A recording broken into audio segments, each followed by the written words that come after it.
Mesdames et messieurs, bienvenue à cette émission. Nous sommes Hashkatoulé Télévision. Nous sommes aujourd'hui avec un invité que vous allez bien évidemment découvrir dans cette émission. Nous sommes en train de parler des hydrocarbures, des risques, des dettes plutôt que des recettes dans les secteurs des hydrocarbures en République démocratique du Congo. Nous sommes avec monsieur, bonjour. Bonjour, chers journalistes. Vous vous présentez pour les gens qui ne vous connaissent pas bien. Moi, je suis Emmanuel Ndimouza, je suis un des membres au niveau de Congo Nouveau. Je suis le chargé de programme et ressources naturelles au sein de cette organisation Congo Nouveau. Congo Nouveau, c'est quoi? Vous pouvez parler de Congo Nouveau à quelques mots. Congo Nouveau, en fait, c'est une organisation basée à Goma. C'est une organisation qui est membre d'un consortium qu'on appelle Congo n'est pas à vendre. Et nous, au sein du Congo Nouveau, nous sommes une ASBEL, nous sommes une organisation spécialement en tout cas de jeunes.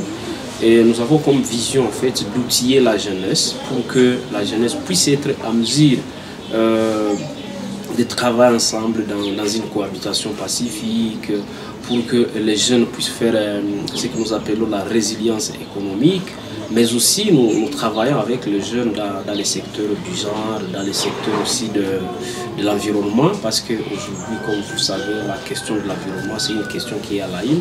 Et nous, en tant que Congo Nouveau, on ne peut ne pas parler avec les citoyens, les jeunes, par rapport à cette question de l'environnement.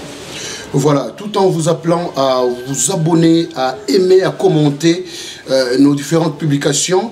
Nous vous appelons également à partager massivement nos différentes publications. Je suis Josué Boulon Foubin Mikendero à la présentation de cette émission.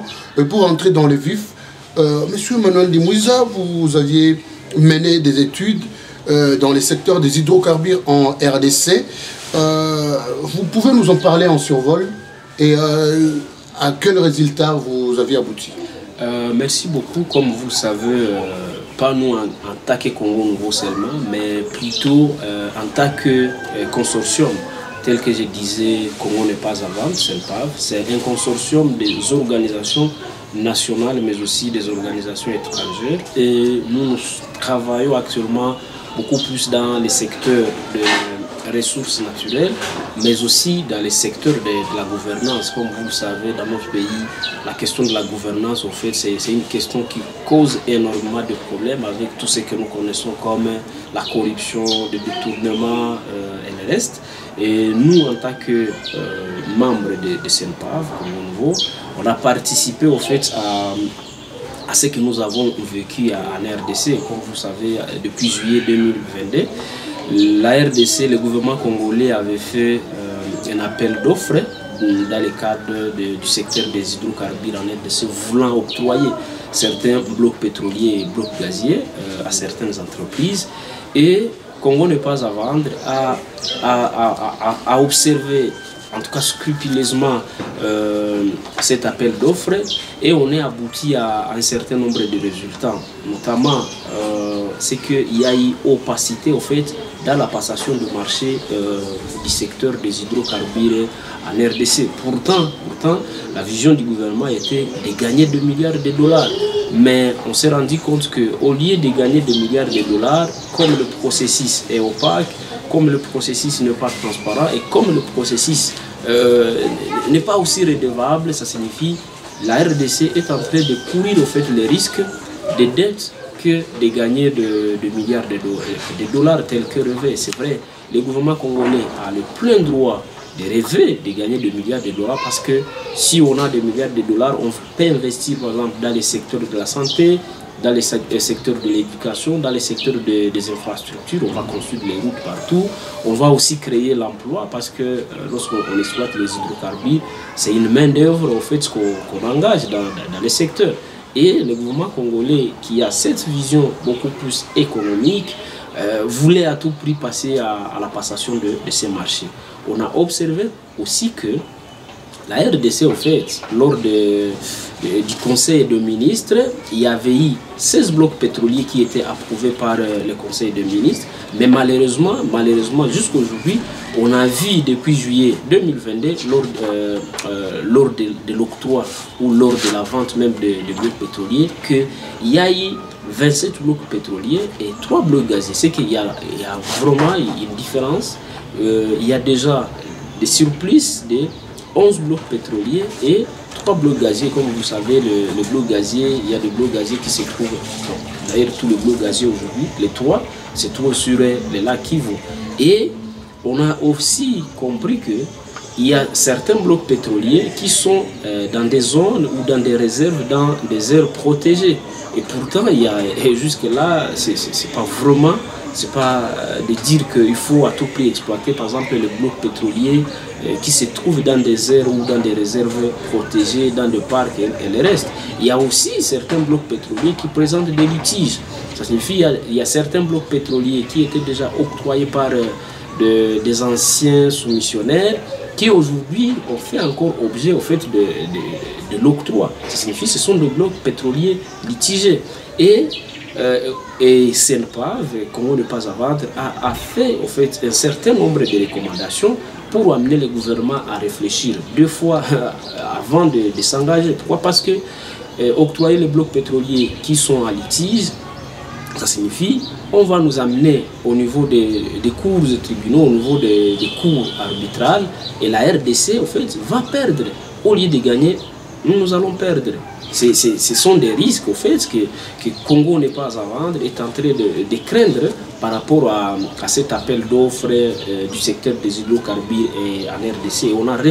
On a formulé un certain nombre de recommandations pour que le gouvernement, en fait, ne puisse pas s'engager sur cette ligne rouge. Et aujourd'hui, moi je vous dis, la RDC a déjà une dette de 910 millions de dollars avant même l'exploitation de la première goutte dans ce secteur des hydrocarbures et le reste. Et d'ailleurs, moi j'ai aimé par exemple le nouveau ministre des hydrocarbures actuellement qui a dit qu'il va mettre en place une équipe compétente, une équipe qui va en fait essayer de relever les défis se trouvant dans les secteurs des hydrocarbures. Et puis il a dit qu'il va respecter en fait, les normes écologiques ou environnementales, mais aussi il va essayer de voir comment est-ce qu'on peut exploiter rationnellement les ressources. Mais jusque-là, ce n'est pas au fait un problème. Mais nous, ce qui nous intéresse, c'est de voir est-ce qu'on a respecté, par exemple, la procédure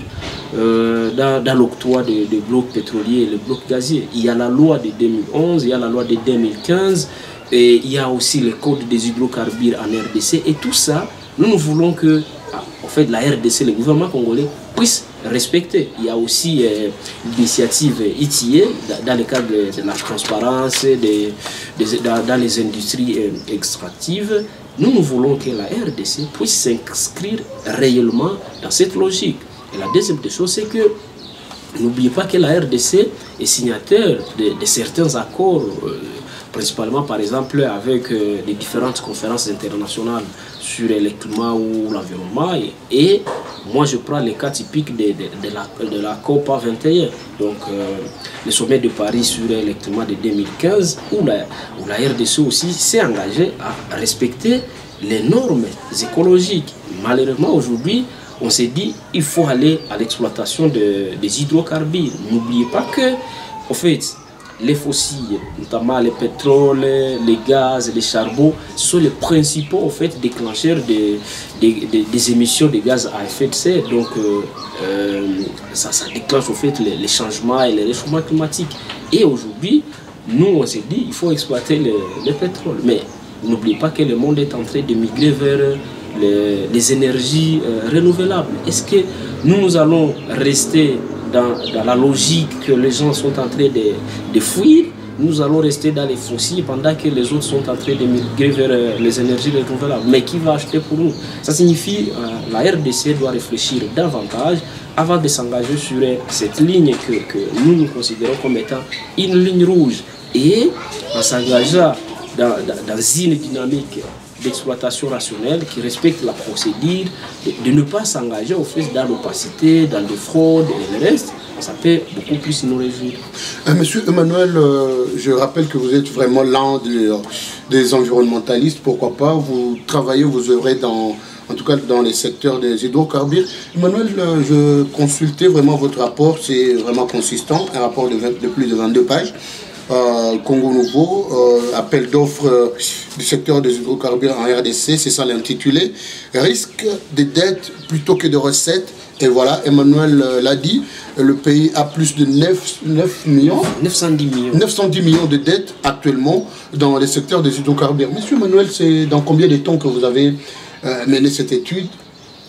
Comme vous le savez, c'est depuis au fait le lancement même de cet appel d'offres que le gouvernement a mis en place. Comme c'est en 2000 combien? Depuis juillet 2022, on est en train de travailler sur ces dossiers. Même avant juillet 2022, au fait, parce qu'on a fait même référence par rapport à 2006, 2010, comme vous le savez, parce que c'est pas aujourd'hui qu'on a commencé l'exploitation même, ou la vision d'octroyer le bloc pétrolier en RDC. Et comme vous le savez, il y a par exemple le Perenco à Moanda qui exploite le pétrole et qui a déjà signé beaucoup de contrats depuis 1970 jusqu'à aujourd'hui. Il y a par exemple les contrats onshore et les contrats offshore. Jusqu'à aujourd'hui, c'est vraiment... on ne comprend pas, depuis 1970, il y a beaucoup de contrats qu'on a eu à signer. Il y a Perenco qui est déjà sur place. Mais qui ne sont pas clairs sur le plan social. Le peuple ne connaît vraiment pas comment ça fonctionne. Et d'ailleurs, c'est ce qui est aussi bizarre par rapport à l'octroi de ces blocs pétroliers et gaziers. Parce que d'abord, la passation de marché, en tout cas, ne respecte pas aussi, par exemple, les normes sur le plan social. Il n'y a pas de plan d'impact économique et social. Il n'y a pas de plan de gestion, par exemple. Il n'y a pas de plan d'atténuation, même dans les cadres là de réhabiliter l'environnement là où on va exploiter les blocs pétroliers et les blocs gaziers, mais aussi il n'y a pas de cahier de charges communautaire. Ça signifie parmi les parties prenantes, notamment la communauté n'est pas consultée. On s'est référé juste à mettre en place une dynamique entre les sociétés soumissionnaires, les gouvernements congolais, et on a ignoré en fait la communauté. On a fait comme si la communauté aussi a participé. Pourtant, la communauté devrait être consultée, parce que nous vivons au quotidien la réalité soit de pollution ou non, la réalité de la protection ou non. Nous vivons en fait au quotidien par rapport à ces différents blocs pétroliers et blocs gaziers. Comme vous le savez, il y a aujourd'hui des blocs gaziers et des blocs pétroliers qui causent énormément de problèmes. Lorsque vous prenez le bloc pétrolier numéro 5, ça signifie, c'est un bloc aujourd'hui qui est dans le parc national de Virunga, et c'est, comme vous le savez, le parc national de Virunga, c'est un parc qui est placé comme étant un patrimoine mondial de l'UNESCO. Protégé. Parmi les aires protégées, parce que le parc national de Virunga aussi regorge beaucoup de biodiversité, et une fois exploité, le bloc 5 se trouvant dans une aire protégée, ça signifie qu'on va détruire toutes ces biodiversités. Il y a aussi, ce que d'ailleurs j'ai oublié de souligner, c'est que la RDC, avec l'ancien ministre bien sûr des hydrocarbures, Boudimbo... Là, on devait y arriver bien évidemment, M. Emmanuel, avec... le premier quinquennat de M. Tshisekedi, nous avions assisté vraiment au changement de ministre des hydrocarbures, à l'occurrence M. Rubens Mikindo.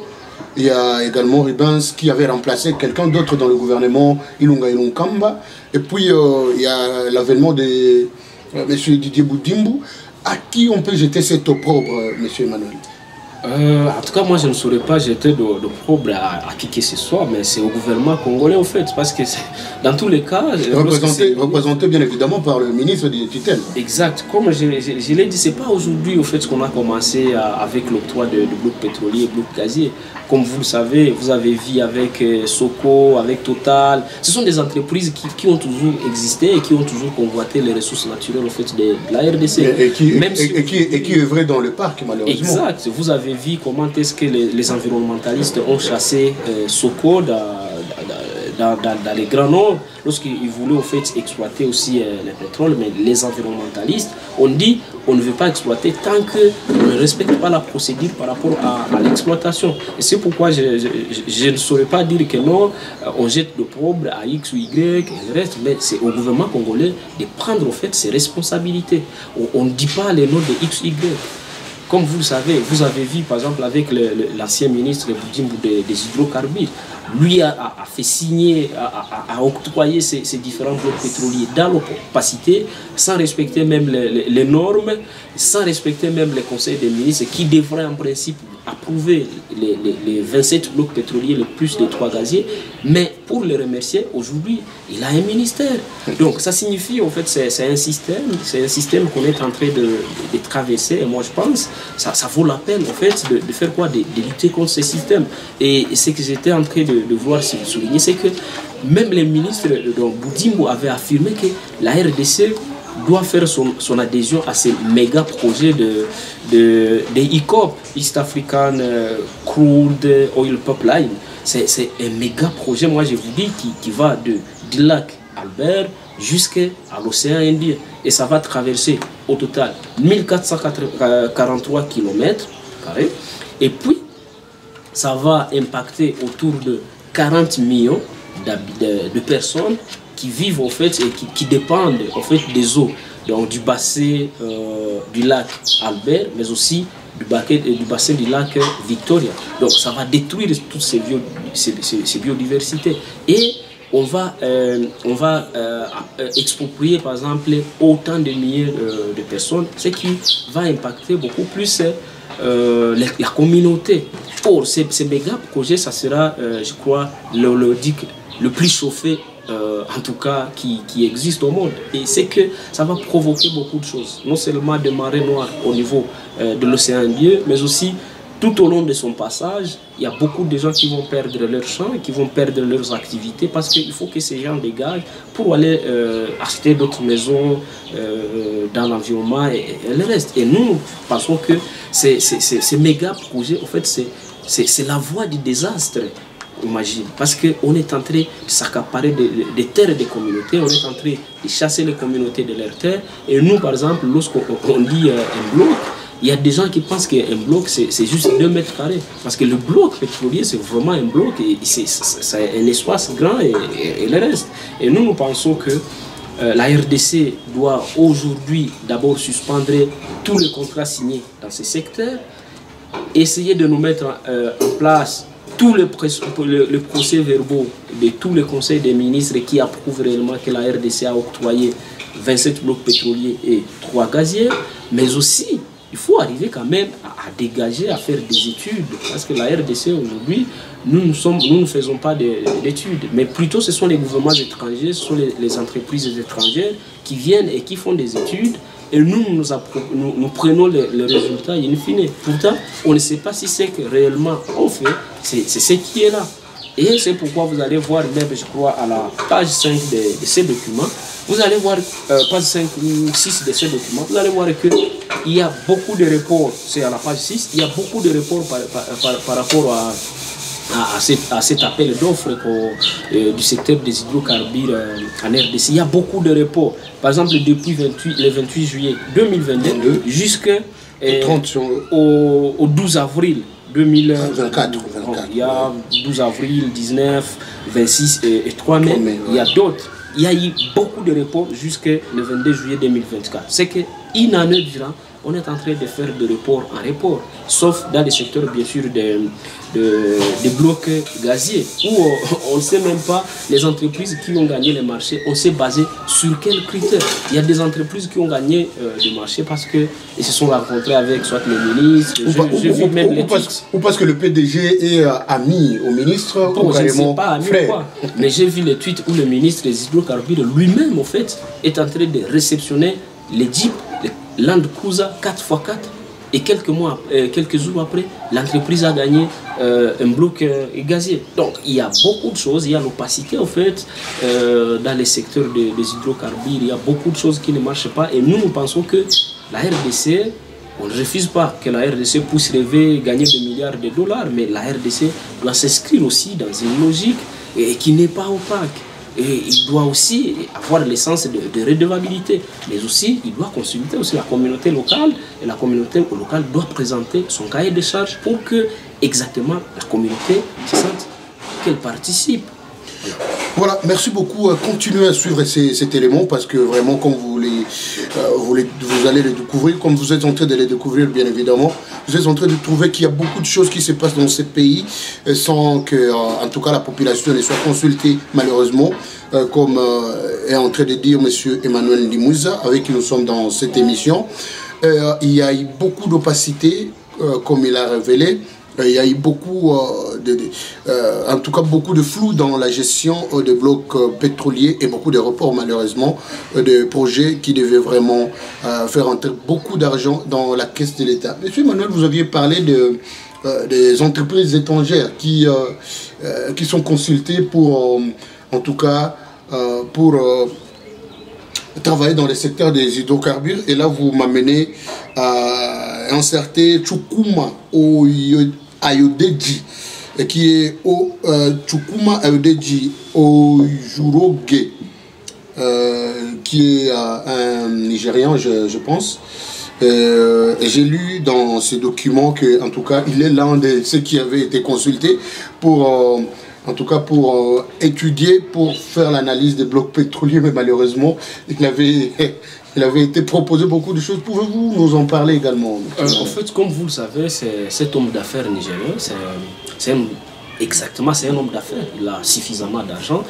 Et comme vous le savez, les gouvernements congolais, en fait, devraient faire une étude concernant ces gisements, concernant les blocs pétroliers, les blocs gaziers et le reste. Mais le gouvernement congolais s'est retrouvé dans l'impossibilité parce que n'ayant pas d'argent, comme vous le savez, comme slogan, on vous a toujours brandi. Mais le gouvernement congolais quand même a exprimé son ambition de savoir exactement combien de gisements nous avons, quelle quantité par exemple, est-ce que nos gisements, nos blocs pétroliers, nos blocs gaziers, ce sont des blocs par exemple rentables, sous le plan quantité et sous le plan qualité.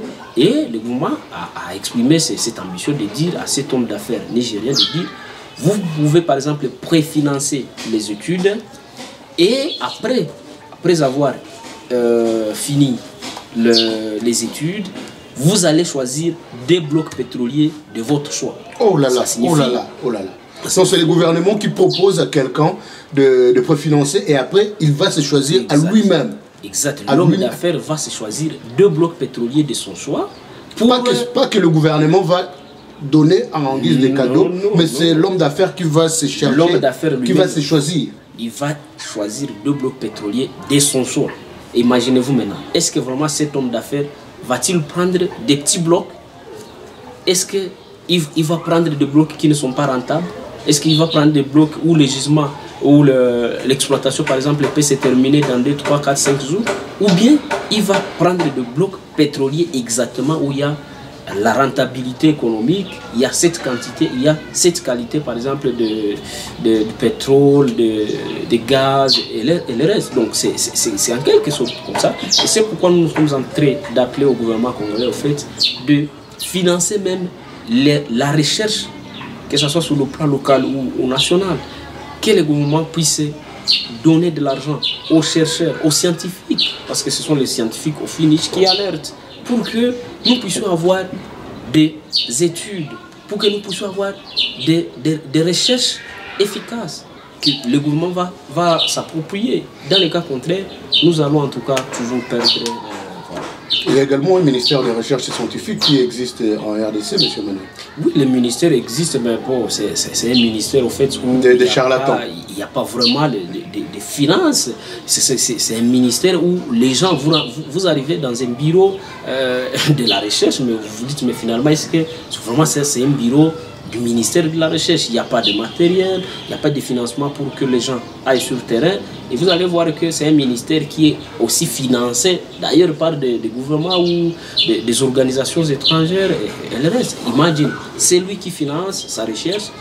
En premier lieu, il est le maître au fait de produits de la recherche. La main qui donne toujours supérieure à la main. Moi, si je finance la recherche, ça signifie je dois... Je serai le premier bénéficiaire. Exact, et je dois conduire ma recherche suivant ma vision. Mais si le gouvernement fait sa recherche, ça signifie que le gouvernement sera maître en fait du résultat de produit de cette recherche. Et nous pensons que le gouvernement doit s'inscrire dans cette dynamique de mener la recherche, doit s'inscrire dans cette dynamique de financer les scientifiques localement, la recherche au niveau local, pour que le gouvernement congolais sache exactement nous avons combien de gisements, quelle est la quantité, quelle est la qualité de ces gisements, quelle est la rentabilité économique de ces gisements. Et c'est pourquoi d'ailleurs je suis en train même de fustiger que toutes ces entreprises, il y a ces entreprises ici qui ont gagné par exemple le marché de blocs pétroliers, blocs gaziers, qui n'ont même pas la capacité technique financière dans l'exploitation de ces blocs pétroliers. Lorsque vous essayez d'analyser ces entreprises qui ont gagné les blocs gaziers sur le lac Kivu, ce sont des entreprises qui sont nées 6 mois avant l'appel d'offres. Nous allons y arriver, d'ailleurs c'est le dernier point de cette émission. Nous vivons à côté du lac Kivu, un lac qui a beaucoup de gaz. Et également le volcan Nyiragongo qui a également beaucoup de gaz. Il y a vraiment une recherche, le gouvernement avait lancé l'opération du dégazage du golfe de Kabuno, et là il y avait vraiment M. Rubens Bikindo qui était ministre des hydrocarbures à l'époque, qui était venu avec une équipe des Algériens ou de Marocains pour visiter et commencer à extraire le gaz dans ces lacs. Après que ce monsieur ait été changé, il y a monsieur Didier Boudimbo qui était revenu aussi pour la même cause, mais jusque-là ça semble être également flou, monsieur Emmanuel Ndimouza. Que pensez-vous que vraiment le gouvernement devait faire pour en tout cas mettre au clair cette question du dégazage du golfe de Kabuno qui se retrouve dans les lacs Kivu? Bon, ça c'est une chose, parce que les scientifiques ont toujours alerté. Il appartient maintenant aux décideurs politiques, aux acteurs politiques de mettre en place la recherche ou le produit de la recherche au fait des scientifiques. C'est vrai, nous vivons dans un milieu où c'est plein, il y a les gaz, nous avons ces 3 blocs gaziers, parce que sur le lac Kivu, on va faire les dégazages et on va faire aussi l'exploitation du gaz. Et dans le golfe de Kabuno, d'ailleurs, on a déjà commencé avec le dégazage. Et malheureusement, les propositions des scientifiques qui étaient, avant de faire le dégazage sur le lac Kivu, il faut d'abord planter beaucoup d'arbres. Mais malheureusement, lorsque vous passez dans cet environnement, lorsque vous passez dans ce golfe de Kabuno, il n'y a aucun arbre qu'on a planté pour essayer d'emmagasiner les effets nocifs au fait de ces dégazages. Parce que lorsqu'on est en train de dégager, on est en train de jeter au fait dans l'atmosphère avec des conséquences sur le plan social, sur le plan humain, sur le plan de la santé même. Bien sûr, le plan environnemental, parce que les espèces qui vivent dans les lacs peuvent aussi en pâtir. Exact. D'ailleurs, les slogans, on disait aux gens que non, une fois exploiter par exemple les gaz sur le lac qui vont faire les dégazage, ça signifie que les poissons vont monter, ils vont tous manger. Mais on a y a participé dans plusieurs débats, dans les dialogues sociaux, que ce soit à Goma, à Bukavu la dernière fois, à Beni. Les scientifiques ont toujours alerté, on a partagé avec des professeurs d'université, des grands chercheurs, ils ont montré que, au fait, dans le milieu où se trouvent les gaz, il n'y a pas la vie. Donc il n'y a pas la vie, que ce soit pour le poisson et le reste. Donc il n'y a pas de poissons qui vont monter, mais plutôt l'exploitation hasardeuse, par exemple de ces blocs gaziers. Cette exploitation hasardeuse a plus de conséquences que si on laissait même ces gaz dans ce lac. Parce qu'il suffit qu'il y ait fuite sur la surface de l'eau. Ça signifie ça va créer beaucoup de conséquences, que ce soit sur le plan environnemental, que ce soit sur le plan de la santé humaine et le reste. Et que donc, moi je pense que faire le dégazage c'est une chose, mais respecter la procédure de faire le dégazage c'est une autre. Mais aussi c'est rassurer, sur les entreprises par exemple qui vont faire le dégazage ou qui vont exploiter les gaz sur le lac Kivu, ce sont des entreprises qui réunissent les conditions, la capacité technique. Ces entreprises, par exemple, ont déjà prouvé quels résultats, même dans le passé. Parce que c'est dit, l'entreprise doit être capable de démontrer 3 ans d'expérience dans le secteur. Mais aujourd'hui, il y a ces entreprises qui sont nées 6 mois avant. Vous me rappelez de l'entreprise Alfadjiri. Incapable même de justifier les 3 ans d'expérience. J'ai consulté ce document et j'ai compris que l'entreprise Alfadjiri, c'est une entreprise qui il y a 6 mois d'existence et qu'on octroie vraiment le travail pour le dégazage des landes de blocs pétroliers, des landes de blocs gaziers du lac Kivu. Oui, exact. Bon, c'est pas que l'entreprise aujourd'hui a 6 mois, mais l'entreprise avait 6 mois les jours de lancement de l'appel d'offres. Donc, au 28 juillet 2022, l'entreprise avait 6 mois d'existence. Voyez-vous? Et l'entreprise n'était pas capable de démontrer dans le passé, par exemple, l'entreprise a été capable de faire quoi? Il y a même de ces entreprises qui sont impliquées dans l'exploitation de blocs gaziers, mais qui n'ont jamais même exploité même le pétrole, même le gaz. Donc dans le passé, c'est une entreprise qui est là, et, parce qu'il y a appel d'offres, peut-être vous avez dans des coulisses des amis, de gauche-droite, mais vous gagnez le marché. Donc, vous gagnez le marché pas parce que vous avez la capacité technique, la capacité financière, la capacité en matière de ressources humaines, mais vous gagnez le marché parce qu'il y a au fait l'entraînement de variables. Il y a, par exemple, vous avez X, Y, vous avez l'argent, des dons, tout ça, c'est ce que nous sommes en train de décrire. Qu'on engage des entreprises qui possèdent la capacité technique, la capacité financière, qui possèdent aussi la capacité quand même d'engager des ressources humaines, pour que l'on ne puisse pas être surpris demain après demain en cette matière, en cette exploitation hasardeuse. Et aujourd'hui, en tout cas, tout ce qu'on peut dire au nouveau ministre des hydrocarbures, c'est d'engager une équipe compétente, de s'engager aussi dans le respect des normes environnementales, mais aussi s'engager dans le respect de la procédure en matière de passation de marché du secteur des hydrocarbures. Ne pas nous emmener au fait des aventuriers qui demain ou après-demain, ils vont nous donner une exploitation hasardeuse et qui va impacter énormément sur l'environnement, sur la santé humaine.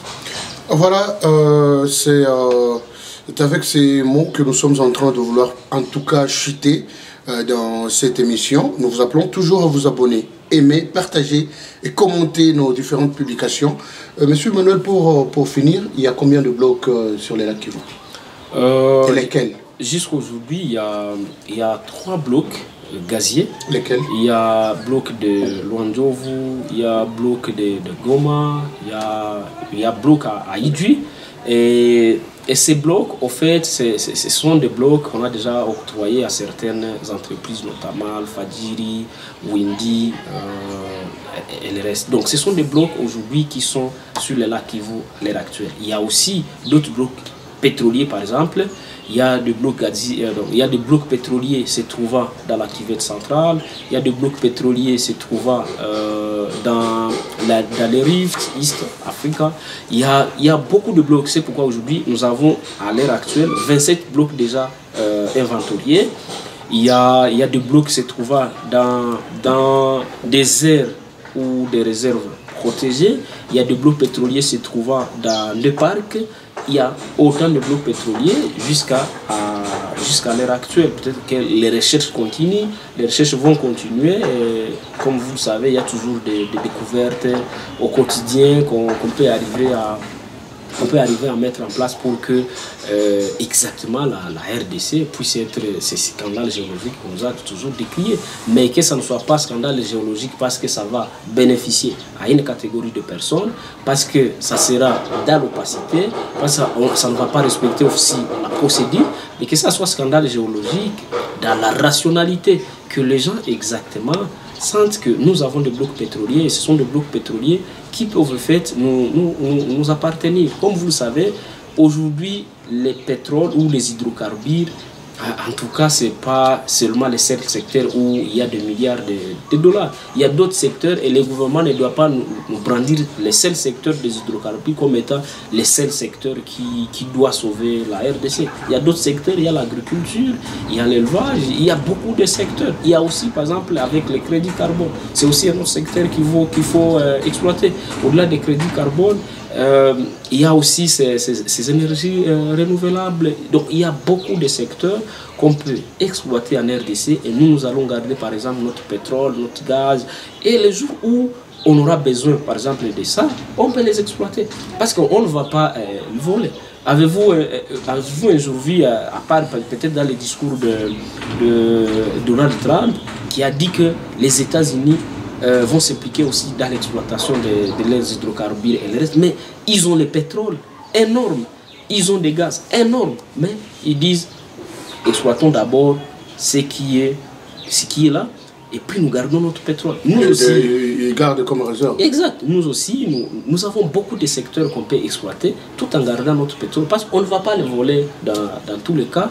Et moi je pense que ça vaut la peine d'ailleurs de s'impliquer beaucoup plus et que le gouvernement puisse investir surtout en matière de la recherche, surtout en investissant dans les scientifiques, parce que ce sont les scientifiques qui alertent, et quant aux décideurs politiques de mettre en place des moyens efficaces pour bien gérer en fait, ce secteur des hydrocarbures qui est aujourd'hui un secteur à la une, même si, comme je disais, les gouvernements sont en train de quitter, sont en train d'émigrer des énergies fossiles vers les énergies renouvelables.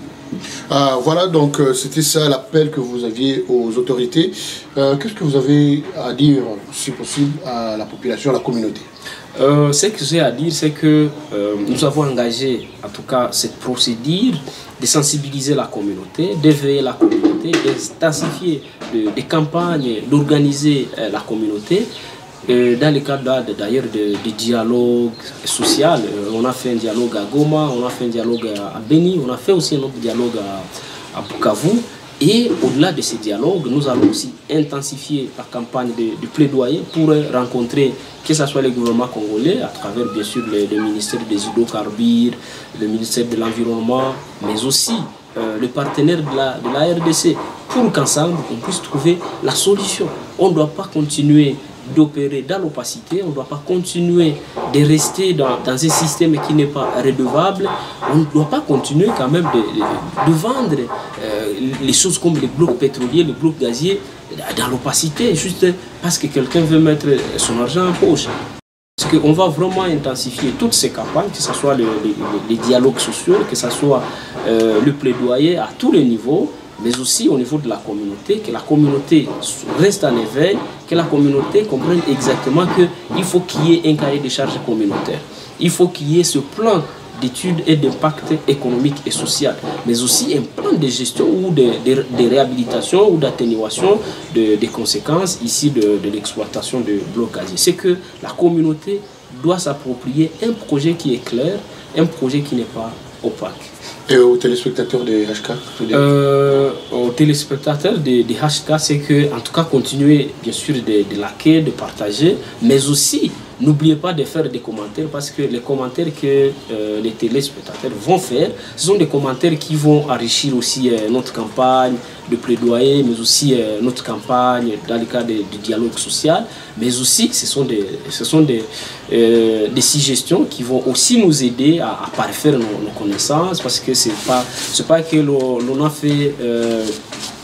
fait cette note d'analyse dans le cadre de cet appel du secteur des hydrocarbures que réellement ce sont des matières in fine, mais on a besoin que ceux qui vont lire par exemple cette note d'analyse puissent lire et puissent nous apporter aussi des suggestions, des recommandations et ça va nous permettre de sortir pourquoi pas les deuxième numéro d'une autre note d'analyse qui passe dans ce secteur des hydrocarbures, peut-être aussi qui va nous permettre de rencontrer le ministre, par exemple, des hydrocarbures de l'environnement, de dire voici ce que les téléspectateurs, par exemple, les gens qui suivent HK, ont essayé de réformer.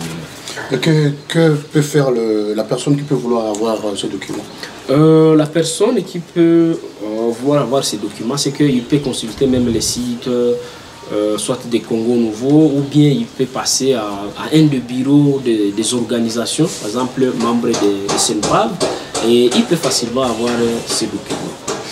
Merci beaucoup, c'est avec ces mots que nous sommes en train de conclure vraiment cette émission. Merci Emmanuel Demouza pour votre disponibilité et à HK2D Télévision. À très bientôt. Merci bien.